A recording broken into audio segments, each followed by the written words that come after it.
ka ia malo Pasifika i te sanga dua te mariva.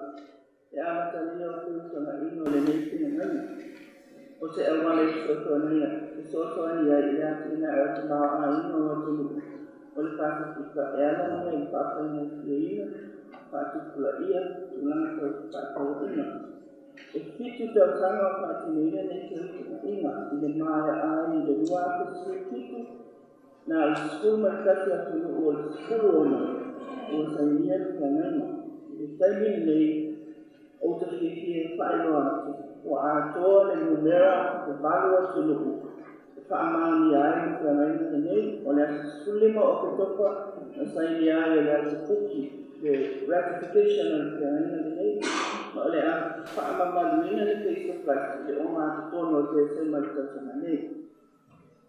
O nisi nei o vaenga tā ua le nei te ngaima, o le anito nei tiute, o matata o loa, e au ina atu Australia na New Zealand, e amata atu lea sa mua e whaamamani nai ka ngaima.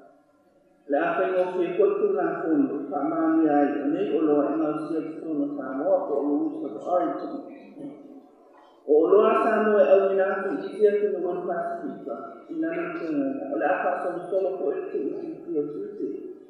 Te ia ave ese ato e ki tono le 2.5 i 2.5 ka sanga. Papena ko ia o noa sana, o Yesu lima ka sanga le aka solo ai. O na whakauina tūte o loa e awina mai i atunu.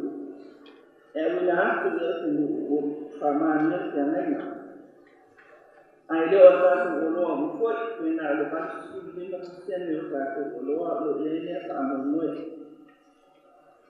O le lusu lima tau sangale nei, o le awa noa mo le malo, i lo ilo le nei ene tā pena kōkuanga, na whainga whaamai tāra pia ngai ki te maua. O le a afia o na o whapa uwino tūte o loa, na sa whapa utaia le IMF, se ilo inonga i le amatanga i tausanga nei, tanga i ai le nei tūlanga. O le ausio tūlanga whātou luina o marketing standards i whako, e whakatau o kukuinga mai whakitau le pe i seki whaalakuang whamai. Whapere sawa le mua ni tāpia ngai o loa e awina atu whako. Nisi nei o whakitau au ki te sili o nao ngaunga, lokia ngai tema i tātou mua tātou o loa e awina atu whako. E le ngata lea, e umi langa tani te utanga e ia tulu, e awina atu ai. Ia wanoa e awina i koeni o noa i whako ko export pathways. E tai wale o kesa plus leo whaamane ni. Pena te utanga i ei. O le a mawhaina te utanga i ma Australia na New Zealand e. Awe le whaamo mua i atu motor Pasifika. E ino ino a wanoa mo le awina atu o loa tau whatu anga. Whapea kusoko ane tā pena le le o loa mai le Pasifika. Le ia ausia tūlanga whātau tonu i mātai kua New Zealand Australia.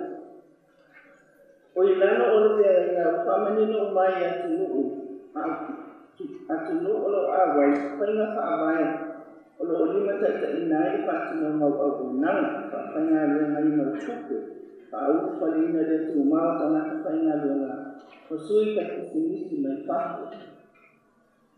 Whamatalanga o tū nā te sā moe nā no nei mai no kia nenga, o lo sono na wai e tātou tū la kono. Ka whainga whaavai o lo nei nei, e pei o tū la kono tupe teo whaapanga le nei na mai whako. O le so o tanga wāre nei o lepa, wanga rena, e meise tino whaatono o tū la kono whaatono tōni, e lo kūle ai, whaatino ngau au nanga. E le tūlanga le nei tau so whani. E 2.5 miliona tala Australia. Le vai a tupe la whamatu mai Australia na New Zealand. Atino e ngā leonga māti nai. O loo mana mea i nalo o le Pesa Plus. O le nei koi wanga tupe la whatino e kua kalame pisotani. E tali e tuai lu tau whatau inga.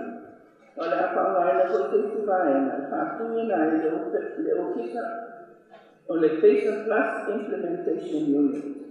E whātinoina le nei kua kalame pisotani. Mo le si le whio tomu mai. E whāturu na tā woko whātinoina le nei okisa i o lātou langua e au i aina Samoa. O le asa te kuruma le lima o kutoka. E whaamani ai le manu manu Samoa i tau konga. O whaatumina i leo kusa le pisa plastic tāmo nei. Ka ua tāpena i na nei stepa ua tāpena i tahamoa lea tūlanga. E rea koe ni awa noe whaatai e tuai le mata matanga luenga i matanga luenga umalava. Tā ki soso anu mai ki tāpenanga le nei tau konga. O nisi o soso anu whaapopo e au si aiko karani. Whaakama lo ani sila ma Australia po pai lato. E ala le aid for trade. O nisi o ati na e tāpena whaatasi ma le pesa plus. O le manienga whaatata ngā renga whaabaitani po le agreement on labor mobility. Mai e whaatupina e Australia ma nisi la le kono whaletau tanga i tala no aini ma tā upu. Tā whaamoe moe tātou te tani mālo le nitau tanga te tai wane whaatau nuina. Ona o le whaama i pia ma tātou iai. O lo pate fue na whaangaina ki so whai lalo le readiness package. Lea tātou iai lo longo tu la kono, le longo wa kianga o tuke noa le mālo, mai jīte o loa, awa onga tu la kono, o longa osu, na tātou nanga le osu o tiute, o kalame whaangaini loa. Pelo kena ko kailangi wa yun whakakaranga i vaenga mo mia mo whakawa inga for the Trade Information Portal. Ma o lo whaawa kena kena kena e tāpenanga kaiala mo le whakaunina wa yun o kena nga.